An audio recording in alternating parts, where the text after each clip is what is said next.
কালকে বাড়িতে বানিয়েছিলাম গাজরের হালুয়া। হালুয়াটা না খেতে দারুণ সুন্দর হয়েছিল। কিভাবে বানিয়েছিলাম সেটাই তোমাদের সাথে শেয়ার করি চলো।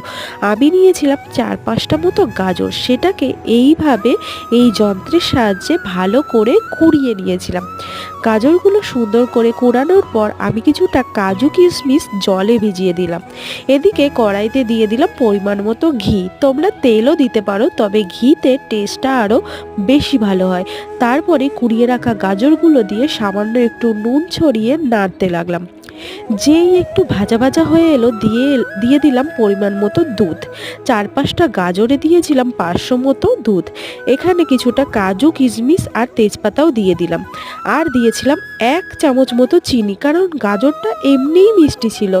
তারপর শেষের দিকে দিলাম 10 টাকা দামের একটা আমুল দুধ, সেটা গুলিয়ে দিয়েছিলাম। নামানোর আগে এলাচ দিয়ে